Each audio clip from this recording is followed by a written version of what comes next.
Farina. Farina. Huh? Who's that? Who's calling me? Where are you? Be not nervous. Be not afraid. I am before you. Wait a moment. You're near me? How can this be?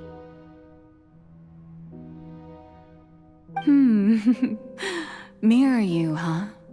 You know what? That's not bad. Let's go with that. Mirror me? What do you wish to say? The prophecy. Have you heard of it? What prophecy? Wait. I know. I think.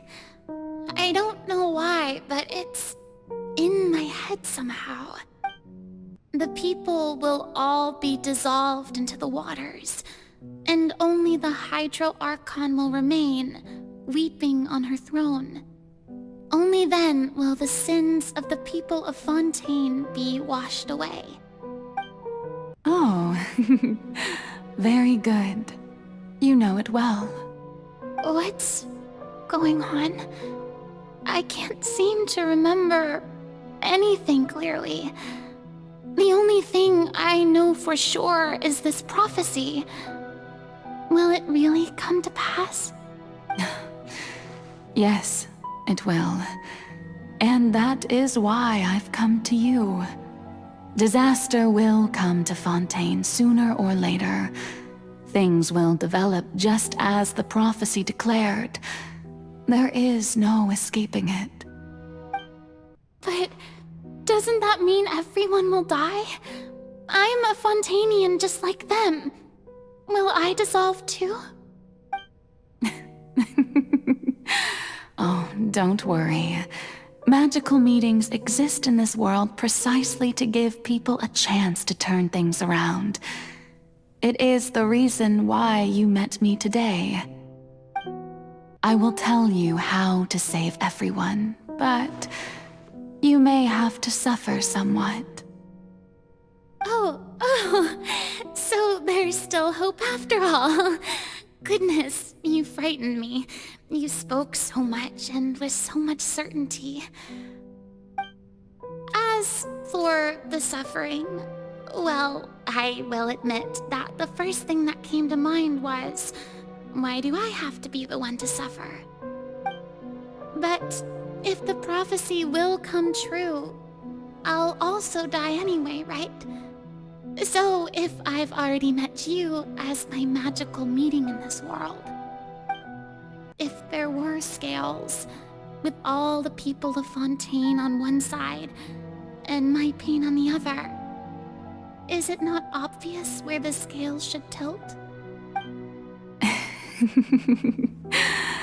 You truly are the perfect human, my ideal. I suppose this would also be the justice that belongs to you. Huh? Don't worry, it's nothing. Listen well.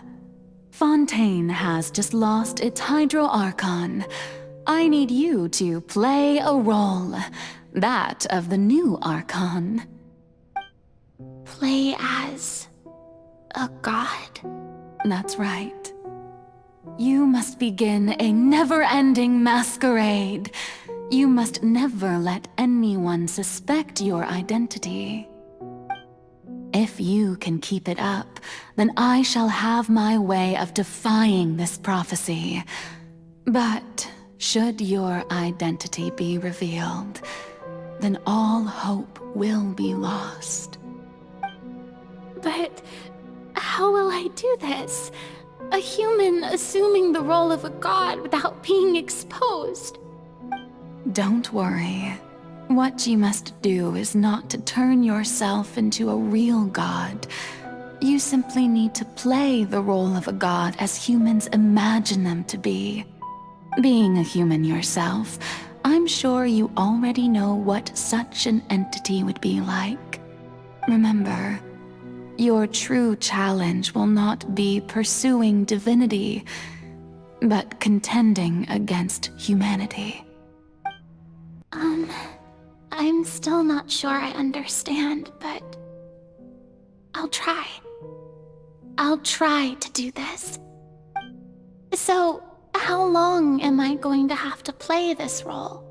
To accomplish this mission, you will have to stay on the stage for many, many years. You will endure and not grow old until your task ends. But I promise you, all will eventually end in a magnificent and dramatic trial, and everyone will be saved. A trial, huh? How exciting. I'll be looking forward to it.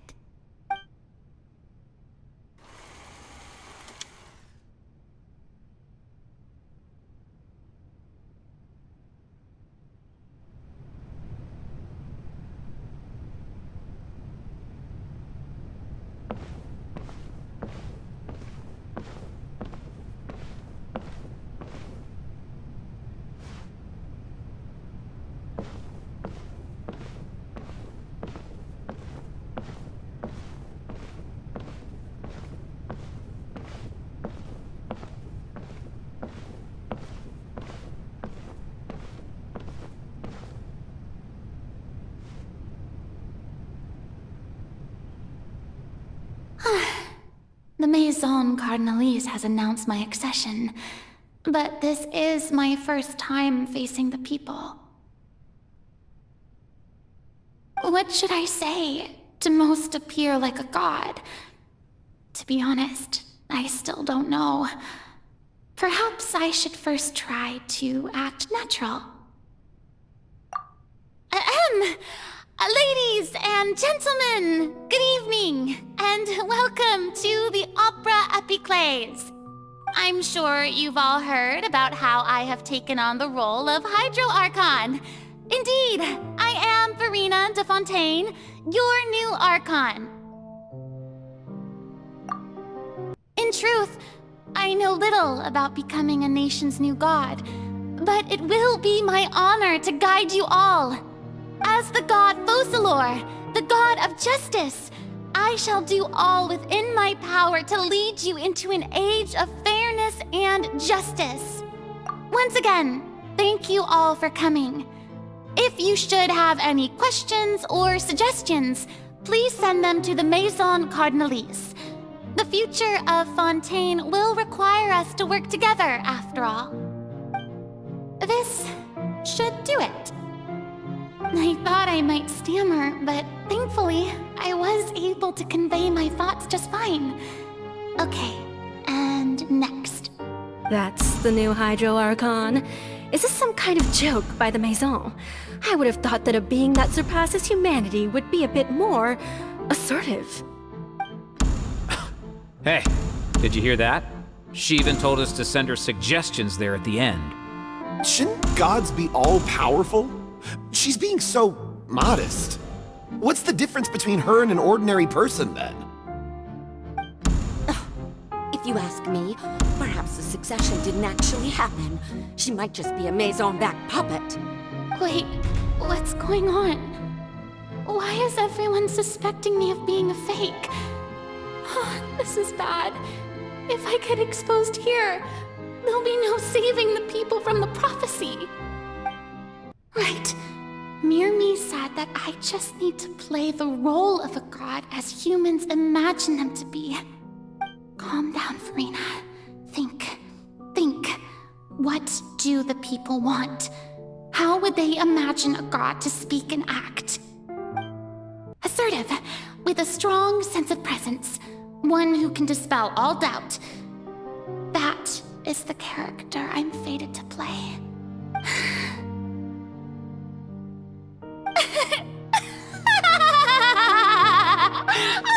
Oh, very good, my people. Only ones such as you are deserving of my rule. Now, I was wondering if some weak puppet were to one day come onto the stage and claim ownership of this opera house, would the children of Fontaine follow them? Well, It seems that you would all see right through them. Having passed my test, you are qualified to witness wondrous trials alongside my august self, here in this opera house. You may consider my previous act a door gift of sorts. I thought it was a debut that suited the atmosphere. Now then, let us be reintroduced. Ah, so that was just a performance. How could I have forgotten that we were inside an opera house? Her personality. It's quite shocking, to be honest, but I suppose it's a better look than before. Such a fascinating and bold deity. How wonderful! Our future may yet be bright after all. It seems I've turned them around. Best follow this flow and restart my accession speech.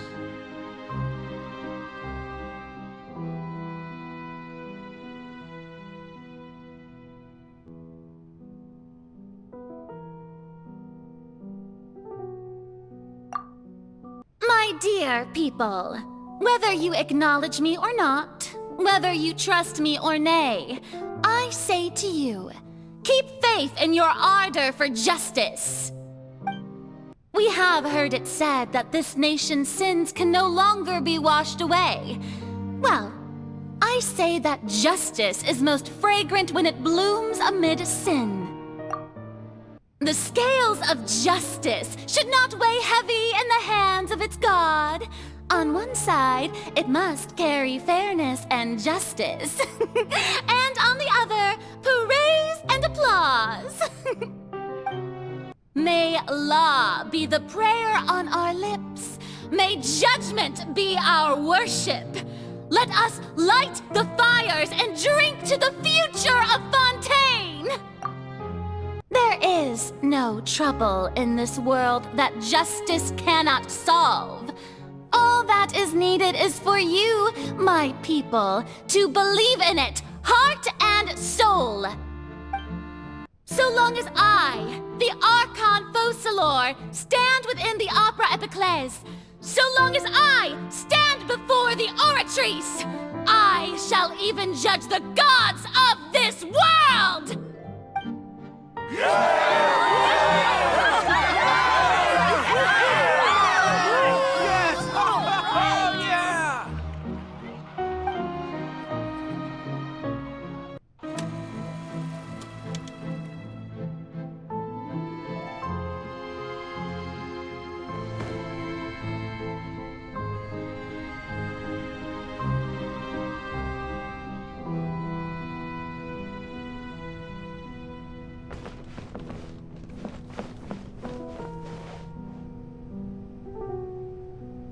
Lady Farina, here are today's case reports, as well as a summary of the follow-up for your perusal.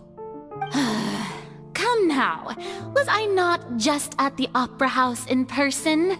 Leave these kinds of things to Neuvillette. Besides, none of these trials were the one that I'm looking forward to the most. If I may be so impertinent, what kind of trial are you truly looking forward to? A magnificent, dramatic, and wondrous trial. A trial to end all things. How could you hope to understand? That's true. I fear I lack the ability to grasp your divine thought, Lady Archon. No need for fright, and do not take what I said before too seriously. Go now, do your duties. The trial I await. It will come one day.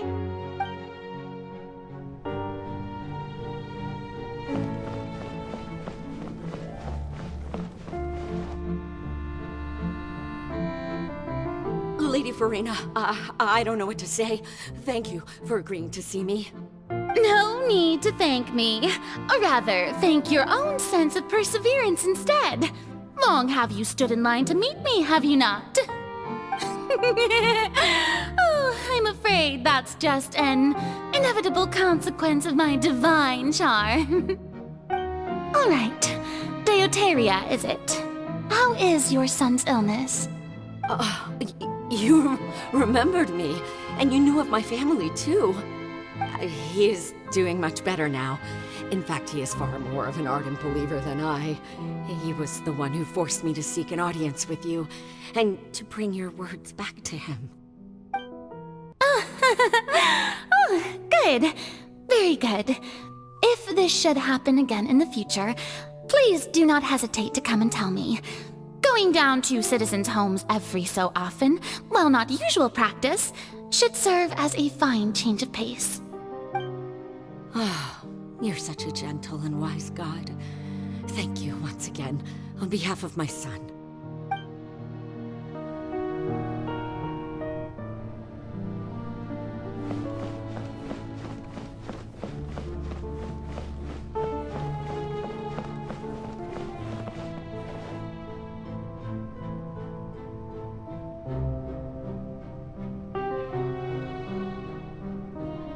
Lady Farina, here are the latest hydrological reports.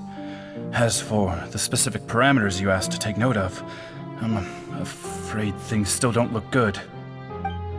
I see. It's as I thought then. As your god, I did already expect this, but I wanted to see how far your human wisdom would allow you to analyze it. All manner of signs indicate that the prophecy will still come to pass. Forget it. That's not something you need to worry about right now. Well, as I understand it, the Fontaine Research Institute is also trying to find a way to counter the rising water levels. Really?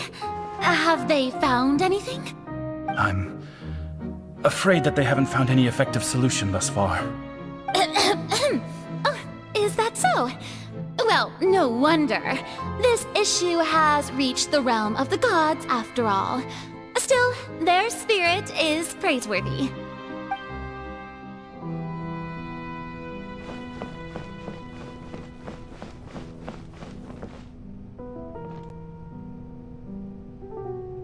The day is finally over.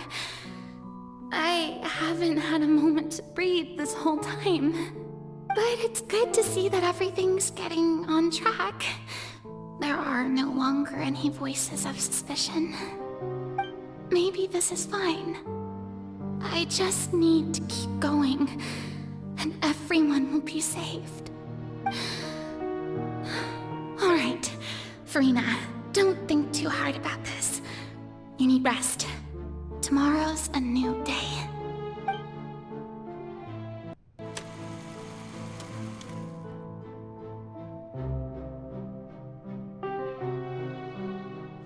Lady Farina, here are the new trial reports for the latest cases, as well as a summary of the follow-up. There'll be no need for that. I've seen them already. There's no need to go back over scenes I've witnessed in person before. Lady Farina, I've waited so long for this chance to see you in this manner. Indeed, my dear, loyal citizen. This joyous moment is an honor for us both.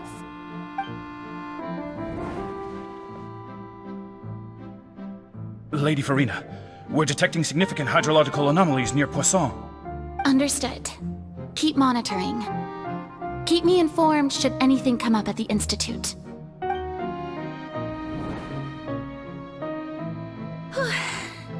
I don't think I let anything slip today. I must show the people that there is nothing to worry about. I just don't know when these days will end. I feel utterly exhausted. Best to rest early today, too.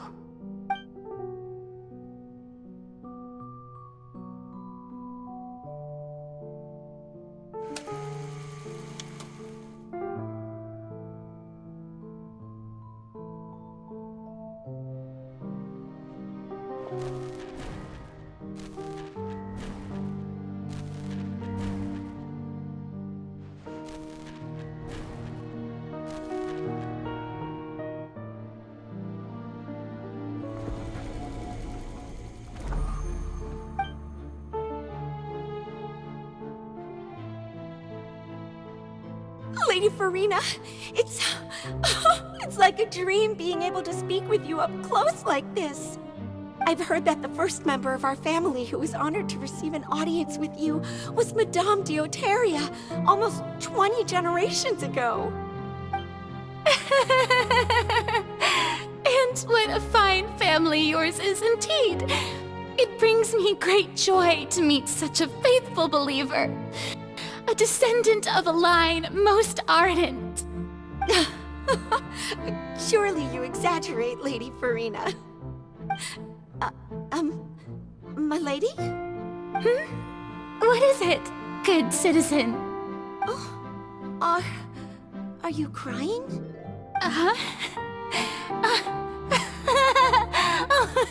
Really now? I didn't even notice. This must be the overflow of hydro from my person. Well, can't quite help being the god whose dominion is the waters, can I? No wonder. No wonder. A manifestation of your power, then.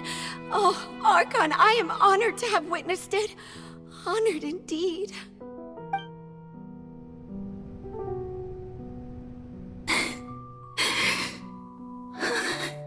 So interminable.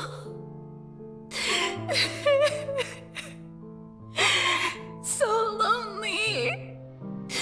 Just how much longer? Hundreds of years must have passed by now. Perhaps the show must go on for hundreds more. I never imagined that it would hurt so much. Have I reached my limit? No. Perhaps I reached it long ago. Today I didn't even notice my own tears. I want to tell someone, anyone, about this. But would that not destroy all I've done so far? I've conducted so many investigations across the centuries, but there's not even a sliver of hope that we might break the prophecy. All I can do is keep heart. I must maintain this act. It is the only way to save Fontaine. Please, mirror me. You have to succeed.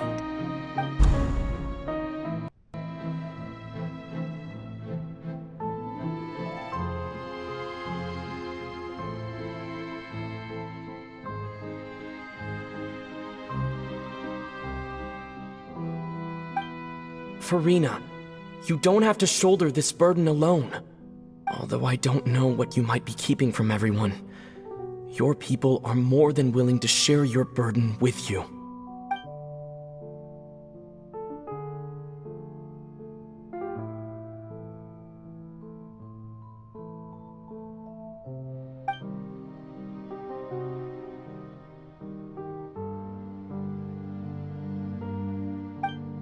Share my burden.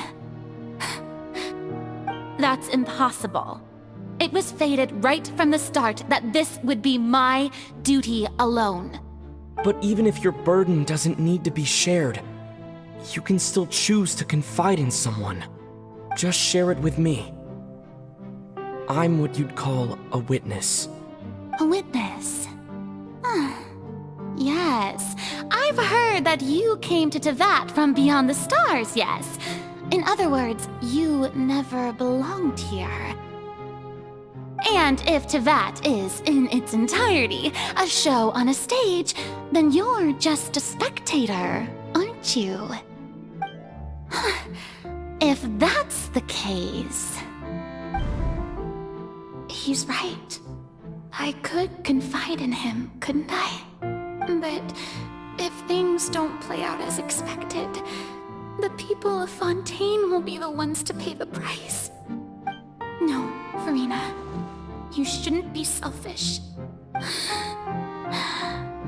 But what What if it's really alright?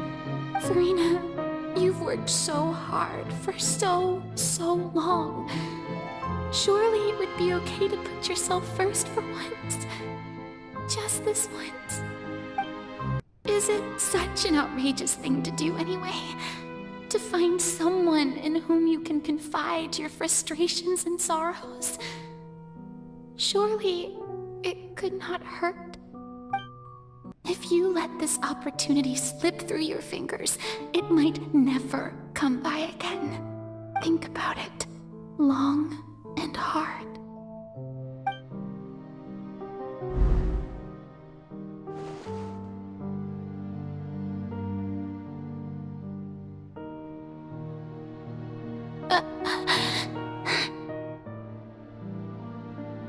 No, I have nothing to say. I am Farina, the Archon of Fontaine. Everything will surely get better. All you need to do, dear spectator, is to witness my performance until the curtains fall.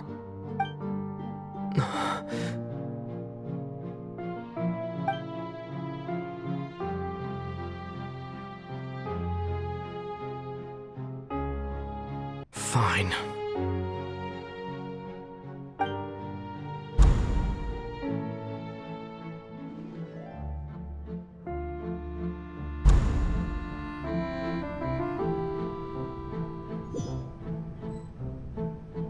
So even Farina doesn't know the truth?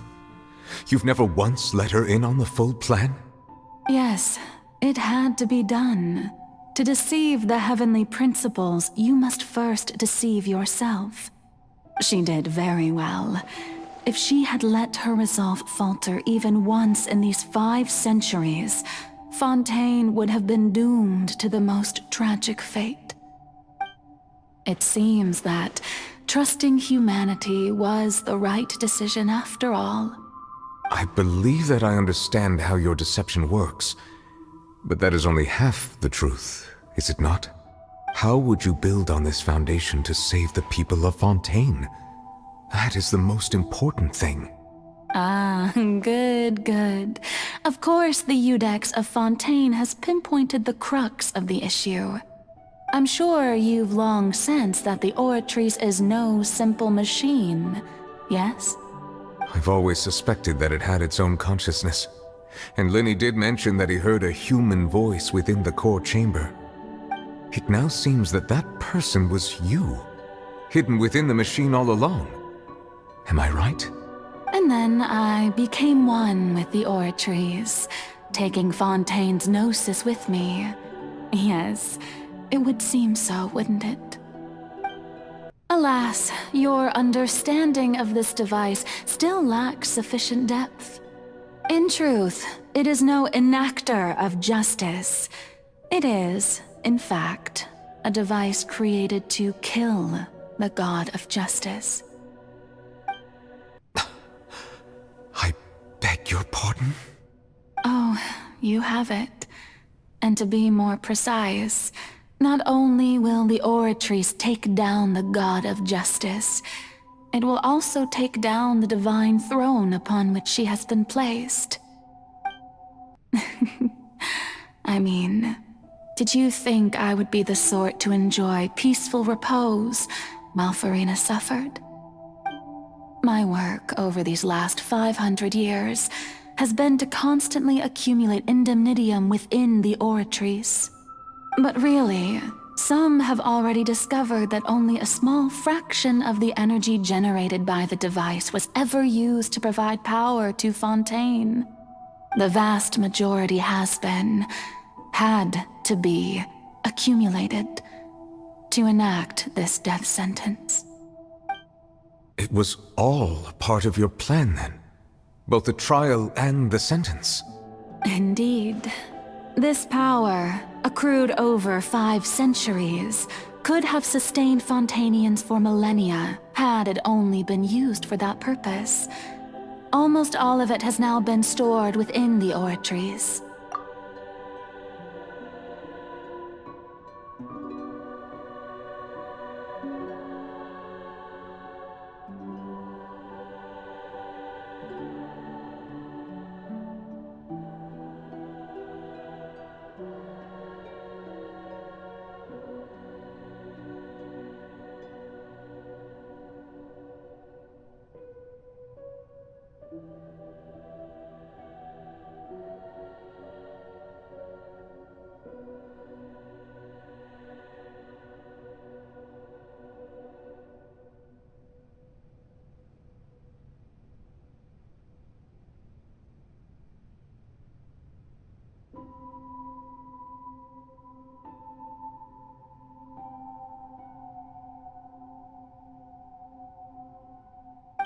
But only power of this magnitude could hope to destroy the Hydro Archon's divine throne, shaking the rules established by Celestia, and breaking through the institution that is the Seven. So the Oratrice's call for death was for neither Farina nor Focalor, but for the Hydro Archon.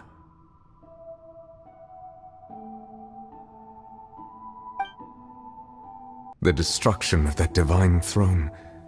If I do not misunderstand your intent, you must be...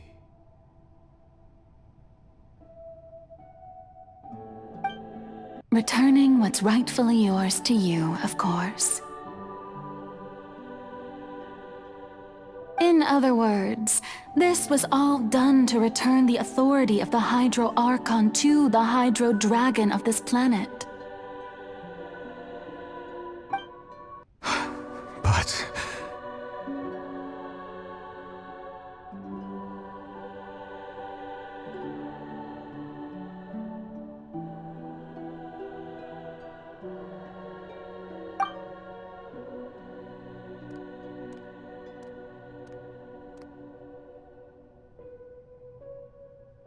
Oh, what? Getting sad again, are we?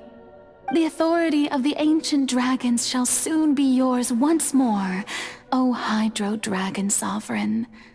And this is the face you make. all you've done throughout the years is just so you can sacrifice yourself at the very end. I've never quite seen it that way, you know.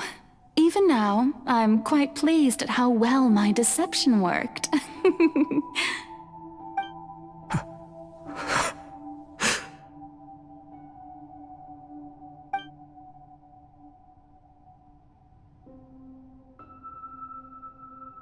Hydro Dragon, don't cry.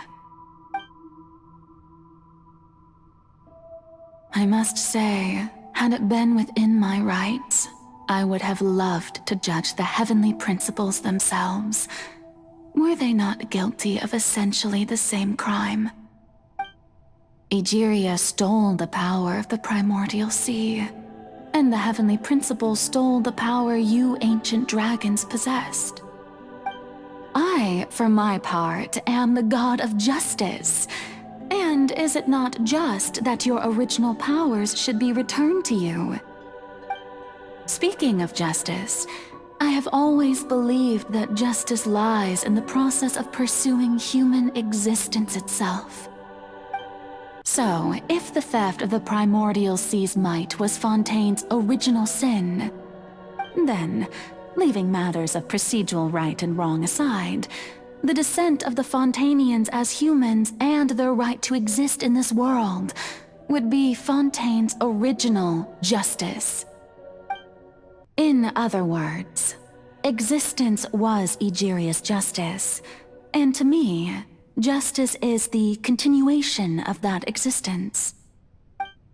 Defying the prophecy and ensuring that Fontaine's people shall live on, that should be the justice enthroned over all others.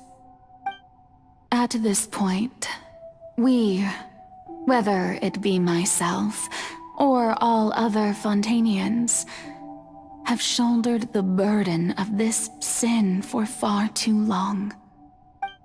Iudex Nervillet, the highest judge in our land, when you regain your full power as an elemental sovereign, what verdict shall you pass upon us?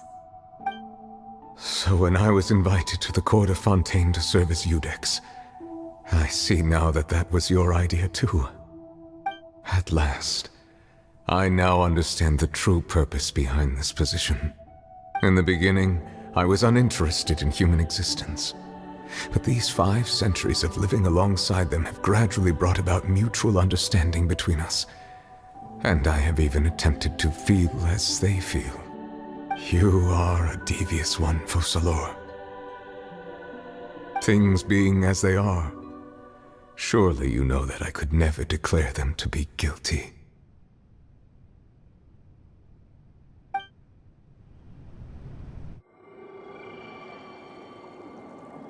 The hour of my execution is almost here. For the sinner, the curtain call has come. I know I may not sound it, but faced with death, I find myself a little afraid. Perhaps this is one thing both gods and humans have in common.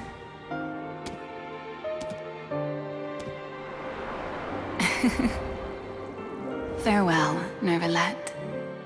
I hope you've enjoyed the part you played these 500 years.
Codex Nouvellette, hereby declare,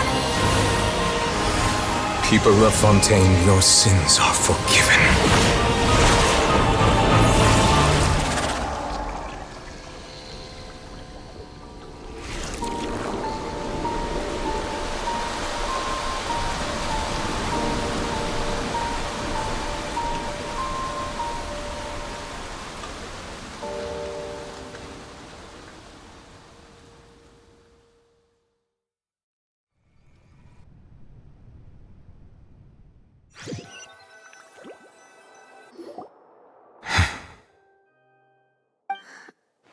What just happened?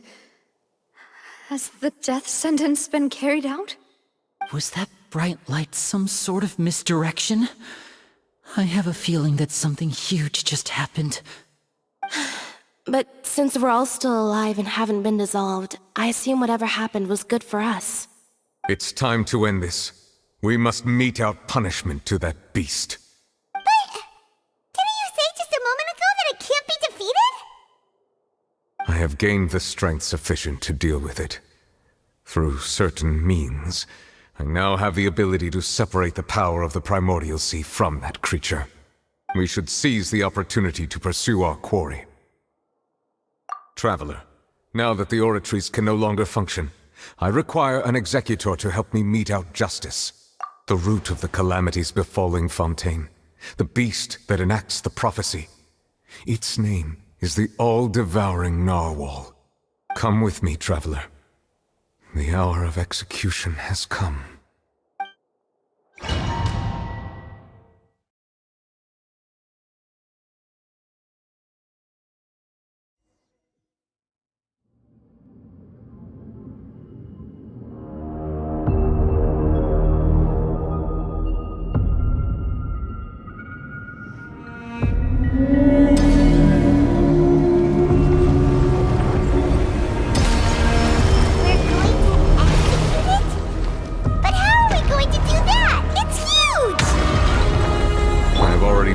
To separate the power of the Primordials. Considering the size of the beast, I cannot reach the power source. Unless we can find a way to attack it from within. I shall share part of the ancient dragon's power with you. We shall look for an opening together.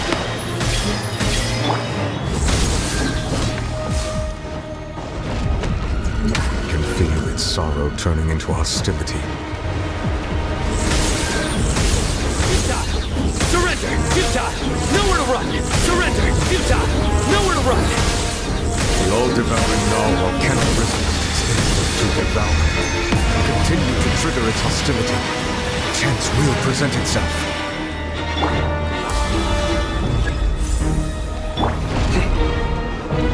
Futile! Surrender! Futile! Surrender! Nowhere to run! Surrender! Futile!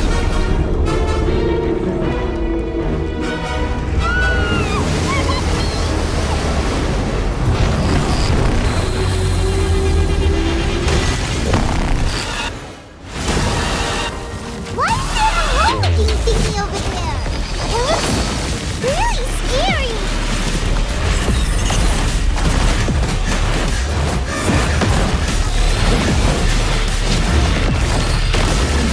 Look alive! Let's get it on! Buckle up! I have granted you my protection. Do not fear. Seize the moment and use my power to suppress its root from within.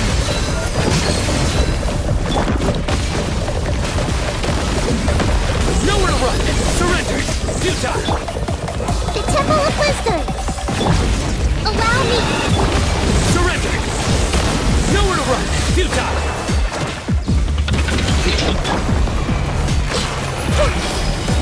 Hold the line. Rest, rebuild.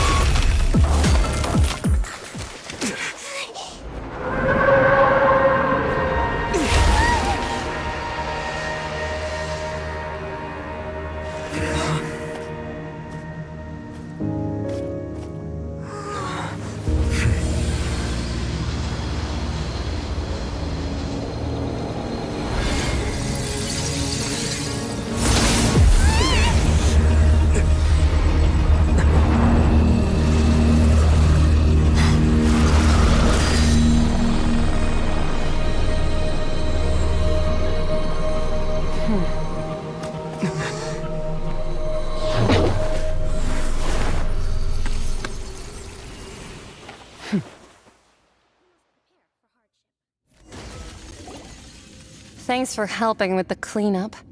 It should have been my job, but... oh well. It was just supposed to be a short private training session for me. I didn't think that my disciple and my master's pet would start brawling in the meantime. Well, actually, I had a feeling that it would happen at some point, but they bumped into one another earlier than I thought. What a blunder. I suppose I'll have to swing my sword 3 million times as penance. That power. Who are you exactly? Paimon has an idea. From what she said earlier, she must be Child's master. Skirk, right? It's just that he gave us the impression that she was the less talkative person. I simply did not have anything to say to the weak. But you, on the other hand, managed to defeat the all-devouring narwhal without using power from beyond this world. So you may speak to me as equals. I have to agree. It's a strange use of a planet's primordial waters just to raise an all-devouring narwhal. That kind of power is wasted on it. It's not cooperative. It eats too much. And I have more important things to do with my time than pet sitting. The only thing that creature has going for it is its looks. All in all, it fails as a pet. Miss Skirk? I think you might have missed the point. The point being? Well, being that this pet almost destroyed an entire nation. So what sort of person is your master? Well, Child's master's master. Wait, is that right? Oh, right. So you don't know him. Sorry, I assumed you did. His name is Sertologi. Huh? I am unfamiliar with that name. Huh. So Master isn't sufficiently famous. How should I describe him then? Have you heard of the name The Fowl? The Fowl? Still nothing? Well, how about the Visionary? Vetterfulnir then? Or Gold Rhindaughter? Ooh, that one we've heard!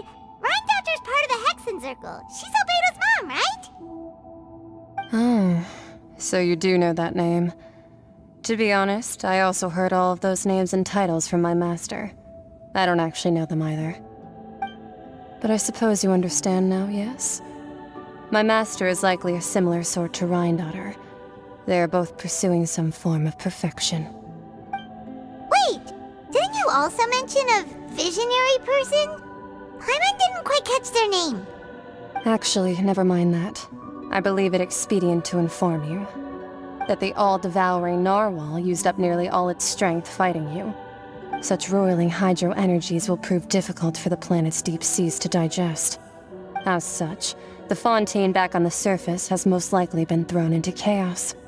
In other words, the prophecy that you've been fretting over should now be in full swing. What?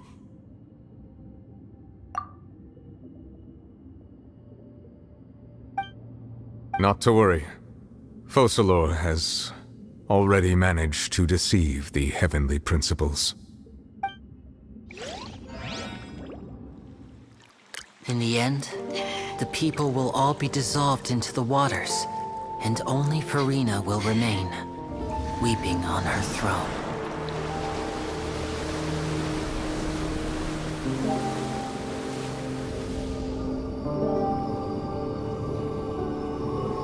Only then will the sins of the people of Fontaine be washed away.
All hands, initiate emergency rescue!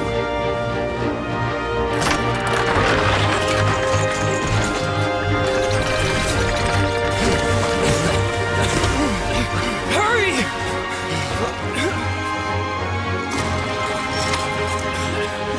Hey, lend a hand!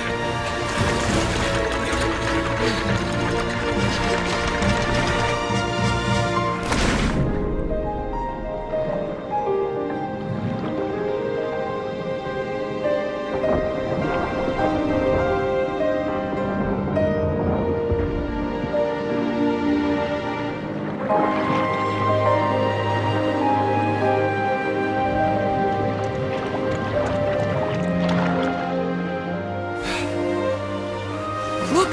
The water's receding!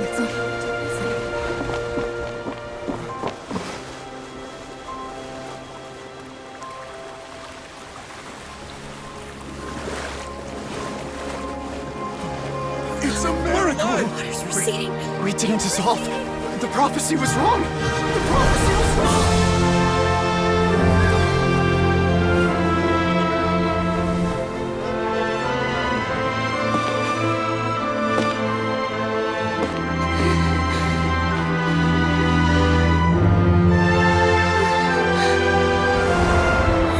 Are you alright? Yeah. We're saved. The prophecy was wrong.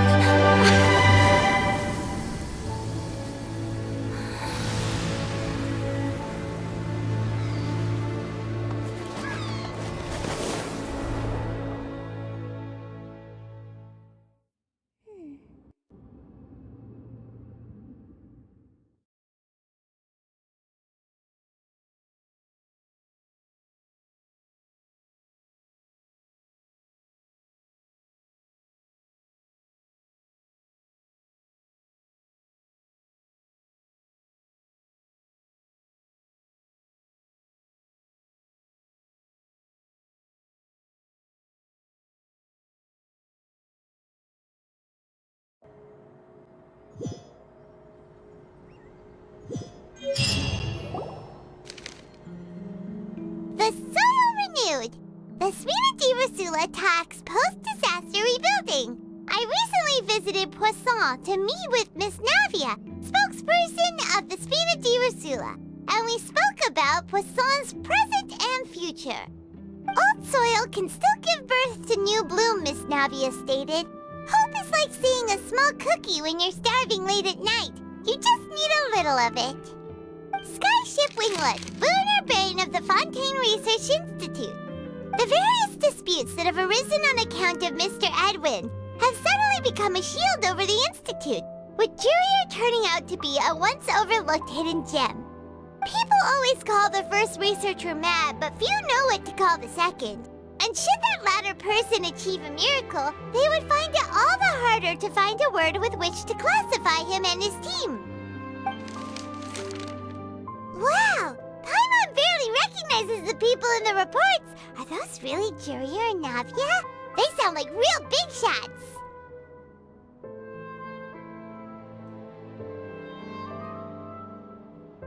What do you think?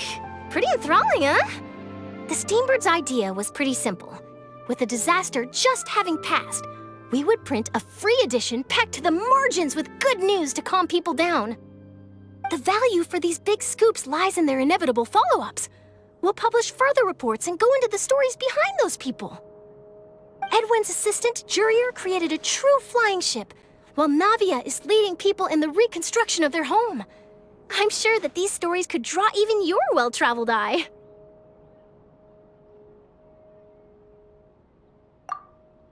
Paimon's curious too! Wait a minute. Didn't we watch everything happen from start to finish? What's there to be curious about? And that's exactly why I'd like you to come conduct interviews with me. You're the best incubators of news, if you haven't noticed. And also, with you around, I'm sure I'll get to see that Duke. Are you sure? Hasn't he turned you down several times already? Oh, this time will be different. Come on, let's head to Poisson first, and then make a trip to the fortress. There are some things you'll only know when you get there.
Oh, it's you. What brings you all here? Hey, we're just having a look around. I'm here to update myself on how things are going here. Oh, the Fatui are here too. Let me introduce you. This is Mr. Garunt Snežević. He represented the Knave in sending us a large amount of supplies, and is helping with our work. Our residents are hard at work as well. Thanks to everyone, work is progressing nicely. We've lost a lot of people, but we're moving forward. That will have to be enough. Hello, Miss Charlotte. I'm a big fan of yours. I especially like that article you wrote last year about Fontaine's stray cats. But if you don't mind, could you not emphasize our role too much in your report? It's not charity we're doing here. We just happen to share the same interests as the Spina. I get where you're coming from. I'll keep it as simple as possible. Or would you be willing to feature as friendly neighbors? That would be fine. Thanks. Oh, you're back too. How are things? We finished laying down the construction materials. It'll be another hour before the workers are able to go over there. Huh? You're here too, Clorinde? Well, her reputation's greatly risen after that whole duel business with Miss Farina, so she's here in Poisson to wait out the heat. All right. She really came here to help me out. There's too much to consider in the reconstruction of Poisson. The Spina has need of more decision-makers. And, well, I do already happen to be connected to Mr. Callis. Oh, wait just a moment. Do you mind me asking a few questions? You know, about how you felt before the duel, about what it was like facing down a god. There's lots of exciting material there, I bet. Forget it. I'm sure you can find a better theme than that, Miss Charlotte. I see you're the same as always. Couldn't you do me a favor, for Navia's sake? Well, if we're talking about doing things for my sake, you might as well just take a few more photos of me. Or of the Traveler. It's better than wasting time persuading Chlorand, at any rate. Of course I will. I'm not gonna let him off that easy. All right, then everyone who wants to be in the photo, gather up. And smile.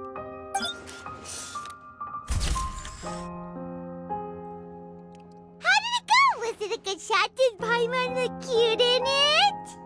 Not bad. Your addition really helped the composition of the picture. All right, hang on a moment. Let me snap a few more shots.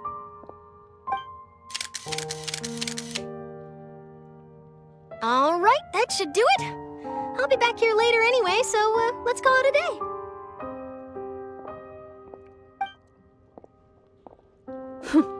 You're very quick.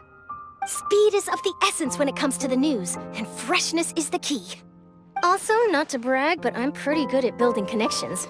Who knows? I might eventually get that interview with you after all, Miss Chlorand. Wow, you really do have that never say die spirit. I'm impressed.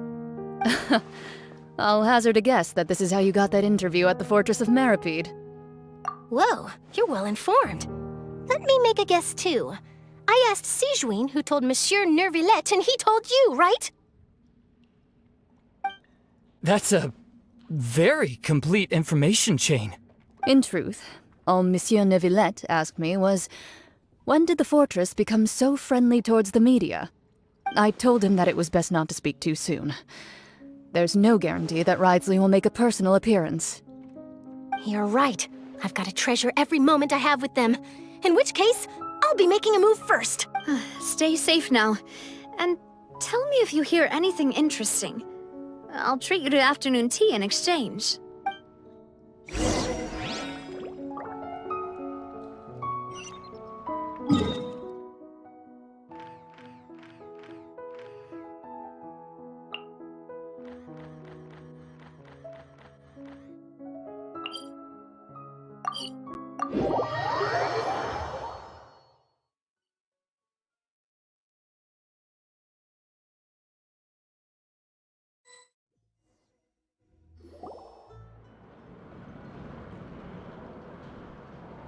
Wow, guess we're here again, huh? There's a real nostalgic feeling to this place. Looks like you've been missing us. Duke! Did you come all the way to the entrance to greet us? Of course. I'm here to welcome you and our dear Miss Charlotte, whom our good head nurse recommended to me. It's an honor to finally meet the much-rumored Duke. Thank you for consenting to my visit to the fortress, sir. No need to thank me. But that said, I shouldn't be the focus of your interview.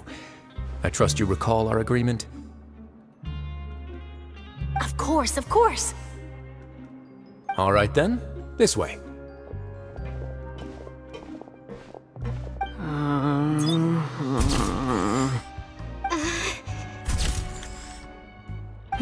Hey, no need to be so nervous. I've already taken all the photos we need. Miss Charlotte, do these pictures really need to be published on the cover of the Steambird? It would seem that Miss Lorvine doesn't want her face to appear beside that of Mr. Jurier, Sir, please don't say things like that. But it looks like dear Mr. Jurier denies it. Might this interview be very important to you then? No, I just...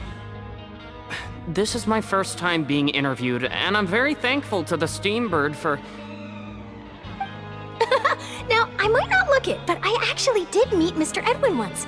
And I'll be honest, I enjoyed chatting with you more. You've definitely got more of that genius vibe going on. The boat that brought about a miracle, the ark that saved the people. Why, you recreated a myth back there, like an emissary of legend. Still, if I might ask, where's that flying ship now? Huh! Looks like Charlotte's trying to get herself another exclusive scoop. I have to apologize, but that ship is presently in the bowels of our factory. I'm afraid it won't be easy for you to get a shot of it. Really? Well, then in that case, could I have an interview with you to make up for that loss?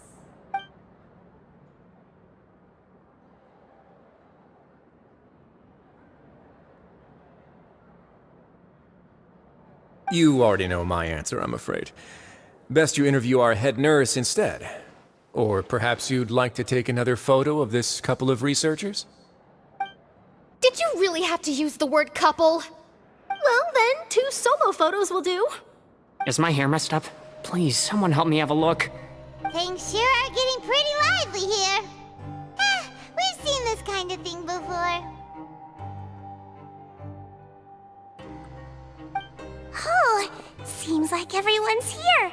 Would any of you like to try this new drink I came up with? Ah, Siegeween. Hey, Miss Charlotte. Why don't you, take some pretty photos of our head nurse? Sure. Come on, Miss Siegeween, over this way. Let's find a brighter spot. Huh? Sure. Do I have to smile? So, how have things been at the fortress? Same old, as you can see. Fontaine's undergone some changes, but this place is still more or less the same. Other than that flying ship, it got a tad too much attention, I think. That's why I decided to let the interview go through. We should direct more public opinions toward the behind-the-scenes heroes. Am I right, Mr. Jurrier? Miss Lurvine? You're too kind, sir. I believe that you too should have your day in the sun. Not that you would want that, which is a pity. I'll just leave the spotlight to you two.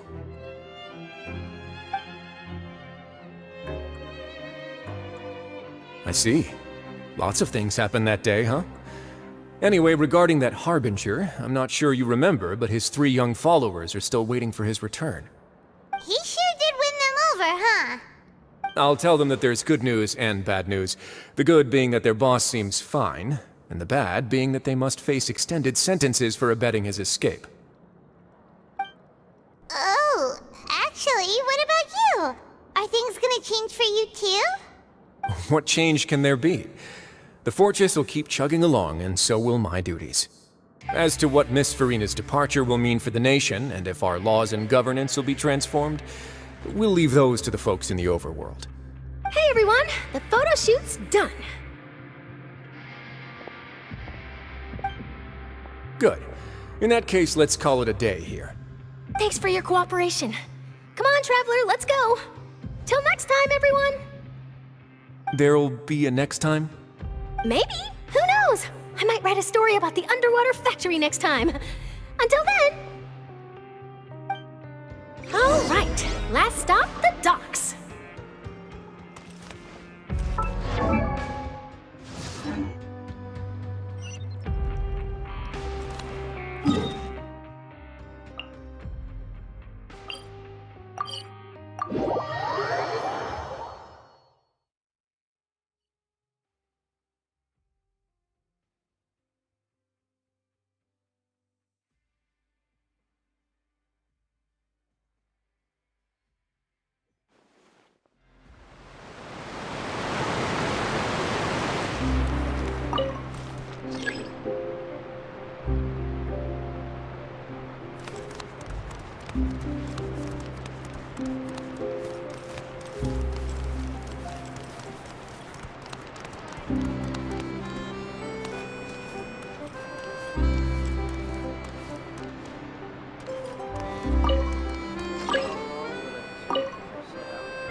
Navia mentioned that she stayed in touch with Linny and the others after working together. Apparently, they've been at the docks distributing these strange pockets the whole time since. Traveler, Paimon. Ah, and Miss Charlotte, too. Would you like a magic pocket? What sort of gadget is it? It's a wondrous bag that can be used to carry many things. The water level has returned to normal, but if you see any of your things floating around, you can use this to carry them. Or you could trick a friend into doing it for you. Trick a friend? I wonder which of my friends would fall for that.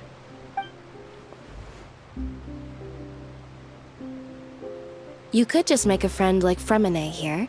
Isn't that right, Fremine? Is this what you meant by, I'll help you make some more friends?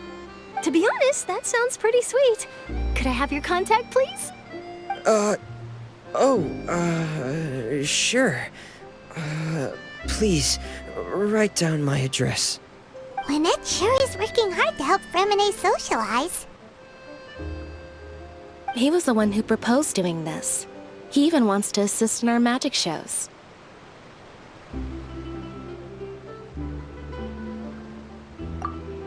Yes, I was planning to first introduce Per as an assistant, and later Fremine himself. In the future, I think we can leave underwater escape magic to him too. That said, would anyone want to see a diver escape underwater? Oh, it'll work out. Every journey begins with the first step. He'll become a part of our show eventually. Lynette, could you come over? Miss Charlotte says she wants to take a picture of us. Got it. My, that Charlotte is rather perceptive.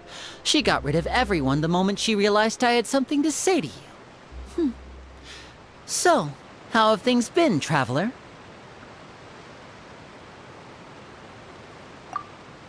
Father says that you did a great deal during the latest events. She's very grateful for your contributions to Fontaine. That's all right. We were more than happy to help. So, what's she doing now? Oh, I guess you haven't heard. Well, after Lady Farina left, Father and Monsieur Neuvillette opened negotiations, during which he gave Fontaine's gnosis to her as a diplomatic gift. A diplomatic gift? A gnosis? Yes, I was quite surprised at first myself. But when I thought it over, there were actually a number of things going for it. It could have been done as an apology for the incident with Lord Child, or as thanks for his help in tying the all-devouring narwhal down. Furthermore, Father did also lend significant aid to Fontaine and Poisson. Well, that's true, but this is a gnosis we're talking about. Doesn't this seem a bit irresponsible? I would agree, but I've also heard that it seems that Monsieur Neuvillette has had a significant change of heart regarding the matter. So there's some reason for this that only Neuvillette knows about? I suspect you'll have to ask him about that yourself. Ah, yes, speaking of which, I did see him strolling around the entrance to the Fortress of Meripede a while back. Isn't he real busy and stuff? Paimon didn't think he'd have the time, but back to the topic. The gnosis was given to the knave, right? What about Child? They say that he's returned to Snezhnaya to recover from his wounds. I hear that the recent disaster really did a number on his health. That's true. When you think about it, we've had loads of run-ins with the Fatui. To think we'd be allied with them this time. So shocked by such a simple switching of sides?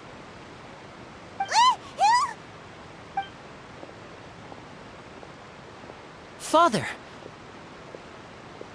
Well, what do you know? Come to the docks to see how my children are doing and meet the Traveler by chance. Please do not pay my accomplishments in Fontaine too much mind. I would have done them regardless. Are you going to take the gnosis back to Snezhnaya? That is our duty as harbingers, yes. Don't be too preoccupied with sides. The goal of the Fatui concerns not a single place or person, but the entire world. With such a grand goal in mind, it is inevitable that we must wear many masks. Switching my masks is something I've always done. Well, that depends on many things. No one truly knows what the future holds. What good is honesty if you can't rely on it forever? As for you, I very much look forward to our next collaboration. Good things cannot be achieved alone, and you've proved yourselves to be great partners. A vision? All right.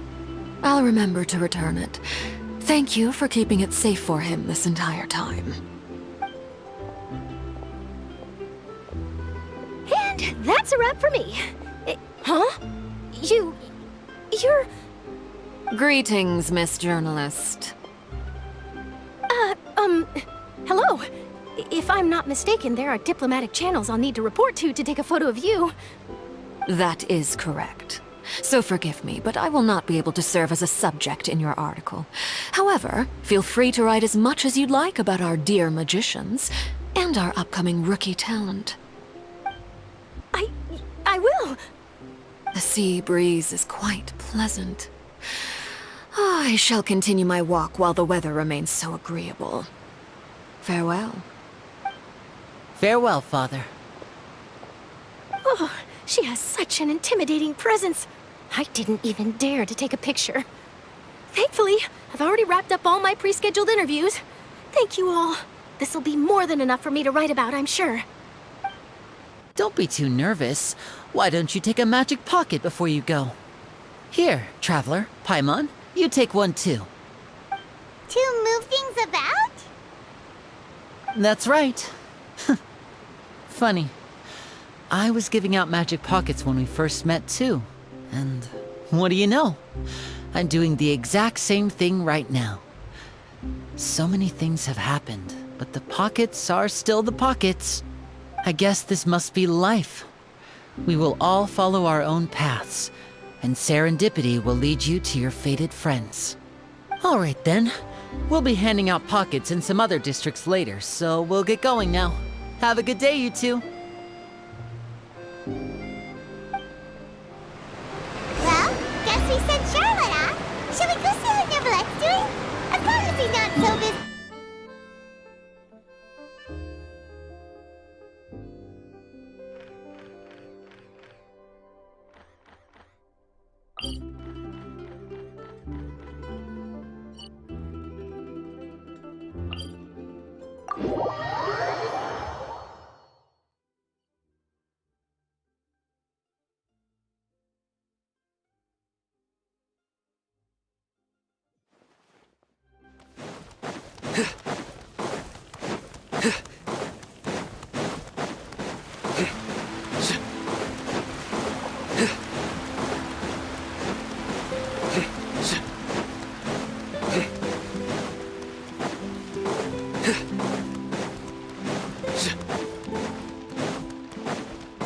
The entrance to the fortress!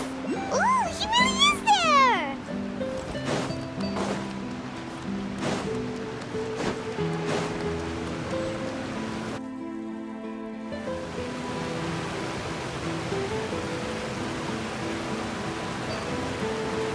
So, you really are here, Neverlette!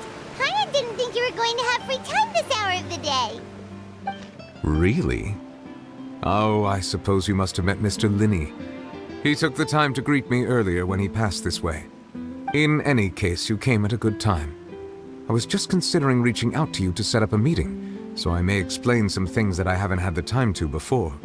Aw, Paimon's glad that you remembered. Thank you for keeping us on your mind, what with you being busy and all. Alright, let's have it then. How was Fontaine actually saved? The whole business is still quite the mystery to us. It is strange how words can often leave a bitter taste in the mouth when it finally comes time to say them out loud.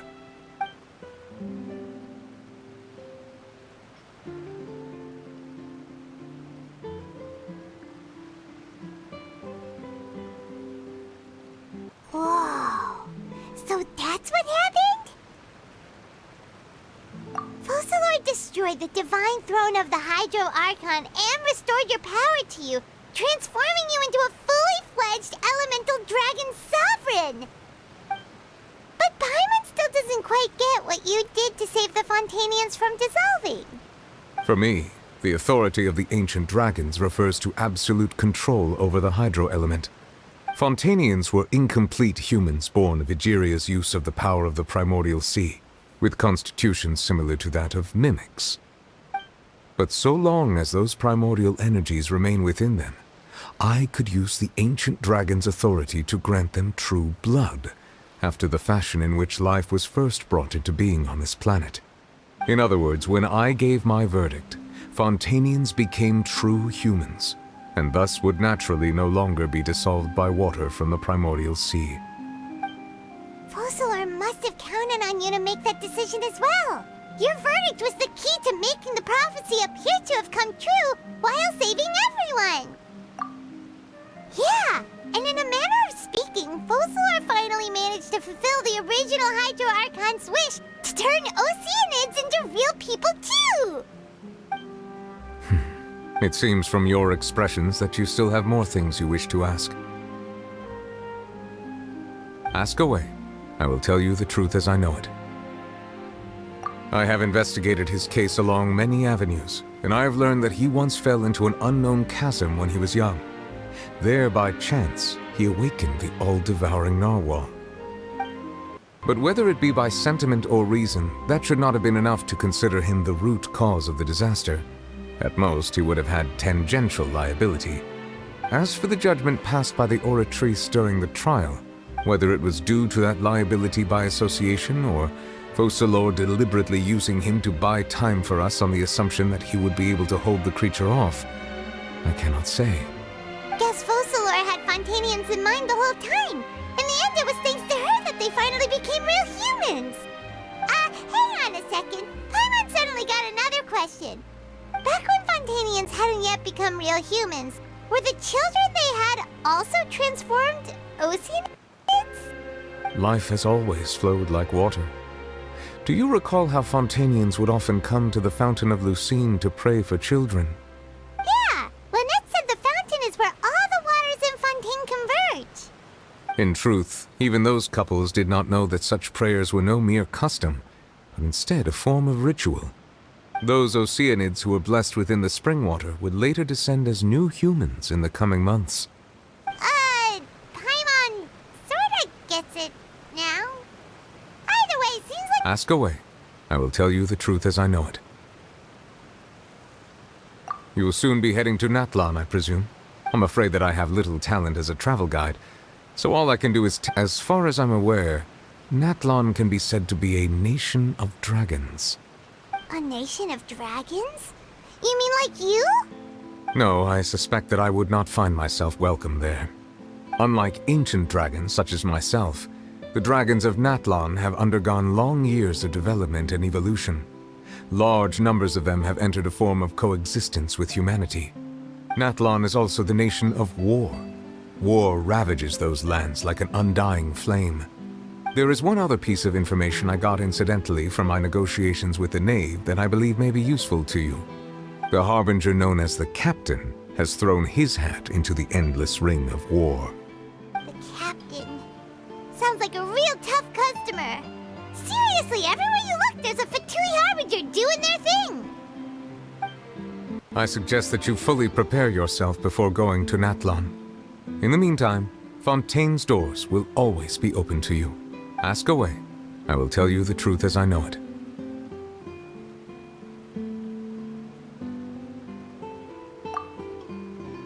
Oh, that's right! Leaving aside their intentionality, the two Fatui Harbingers have indeed done much for us during this crisis.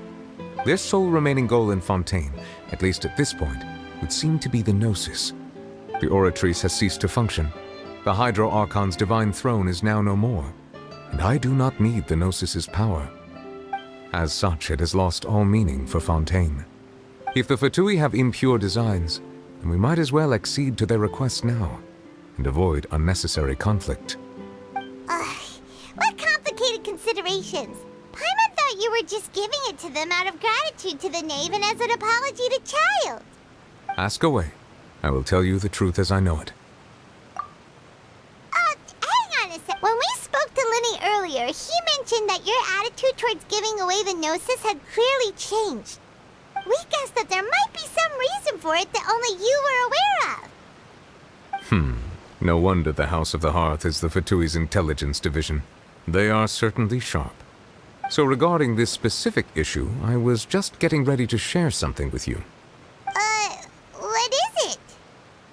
In truth, I exchanged some further words with that lady named Skirk after sending you two back to the surface. It went something like this.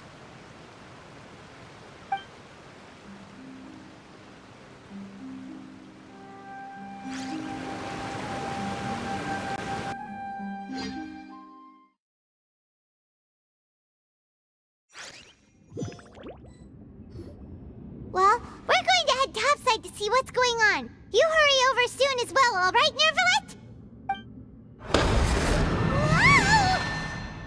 What next? The all-devouring narwhal isn't here, so I'm no longer getting any interference. I can finally catch the scent of your power, what it's made of. It is the authority of the planet's primordial dragons, but with something very similar to a god's curse mixed in. It's quite a novel blend. I'm sure I've encountered something like this before. What was it again? I do not know what you speak of. Of course. How could I forget? You should have the remains of the third Descender on your person, yes? Remains? I've never heard of any such thing. According to your parlance, I believe it may be called a gnosis. Well, that much is true. After Focalor's divinity faded, she handed her gnosis to me. But I fear I have never heard of it described in the manner that you just did. I've been training with my master, the Foul, ever since I was young, and I have never returned to the surface since. So most of the information I possess, I got from him. It is only natural for those who are greater than humanity to possess a different sort of common sense, which is why there are so many problems in our attempts to communicate with humans. Regardless, you should probably get rid of objects of misfortune to prevent any disasters from befalling you. To live in itself is a blessing, but once a person dies, the bonds he once had with this world shall all turn to curses. What do you mean by that? No need to fret. These are just my personal thoughts, and my reason for no longer wishing to return to the surface. This third Descender you refer to, who are they? And when did they die? Master never mentioned them to me. Perhaps it just wasn't that important for me to know. If you're interested, though, I could ask him. I'll be sure to pass the answer on to you next time. Next time? You believe we will meet again? I do. Wait. I have a disciple of my own, don't I? He can be the messenger then.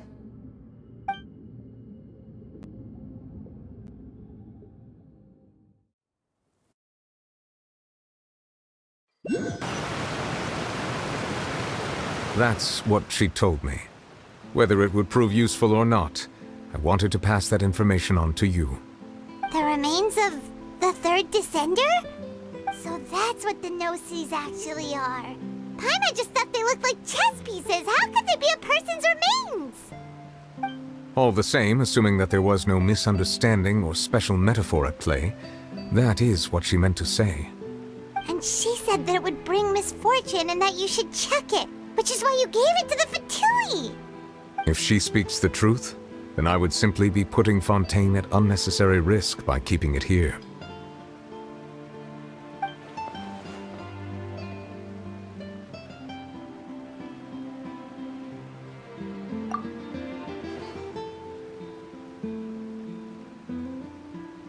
I had guessed that you might already be familiar with this concept, but I did not expect you to be one of them.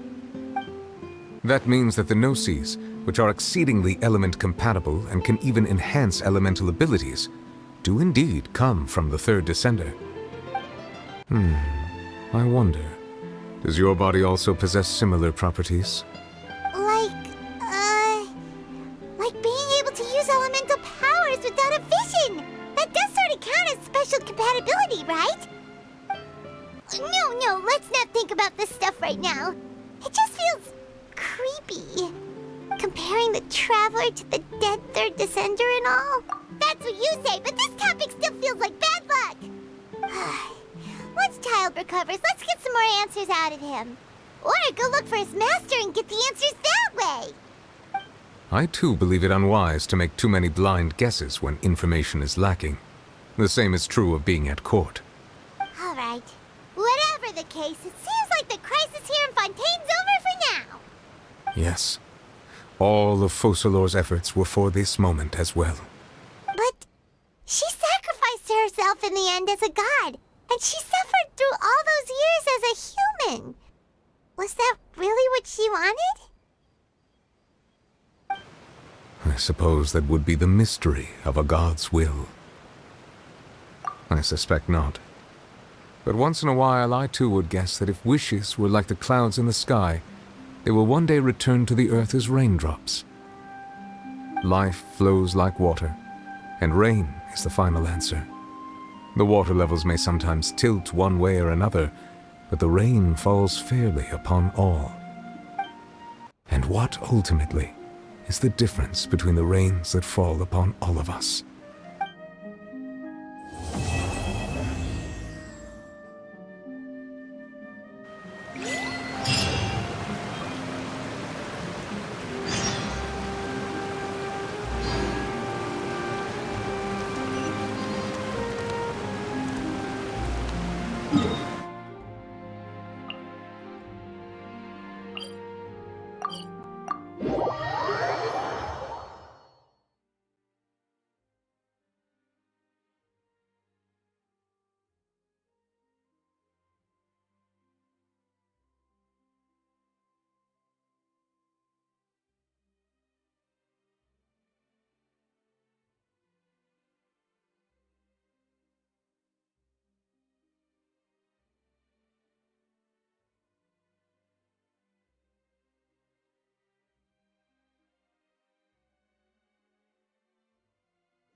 Perfect. It's you two. I have a commission here that has your names written all over it. In fact, I'd even go so far as to say you're the only ones for the job. The only ones for the job? Huh. If our help is really that important, it's probably some Archon-class commission, right? The Adventurers Guild doesn't employ that kind of classification system. In fact, this commission is also probably not nearly as intimidating as what you're expecting. All it asks us to do is to find a missing person. Huh? Then why did you say we were the only ones for the job? I came across this commission while reviewing our backlog not too long ago. It seems simple, but our records indicate that over a dozen successive efforts to complete it have all ended in failure, despite attempts by several accomplished and renowned adventurers. With the reputation of the Adventurers Guild and the performance of the Sumeru branch at stake, it's in our best interest to assign this commission to the adventurer with the highest completion rate over the past few years. Well, that's us for sure. All I'm asking is for you to give it your best shot. If it proves to be beyond your capabilities as well, I'll talk to the commissioner about canceling the commission. Okay, so who are we looking for? And what is it about this commission that's made it so hard to complete? This commission was jointly issued by the residents of Vimara Village. They say one of their own villagers has gone missing. But the problem is, they don't know the missing person's name. They can only provide information about his general appearance. They're all from the same village, but they don't even know his name? If so many adventurers have failed to complete this commission, maybe this missing villager doesn't exist at all. Could it be some sort of a prank or something? Unlikely. Several villagers came by to issue the commission, and judging by their appearance and tone of voice, they seemed incredibly sincere. It certainly didn't seem like a joke to them. Besides, putting up a commission requires a processing fee. There aren't many upsides to a prank that costs Mora to carry out. In any case, it would probably be best to go to Vimara Village and ask around first. The Adventurers Guild does have some information on hand, but I would say anything you can learn directly from the villagers would be far more reliable. The best way to avoid misdirection is to go to the source. Alright then, let's go! Paimon's starting to get really curious about this whole thing.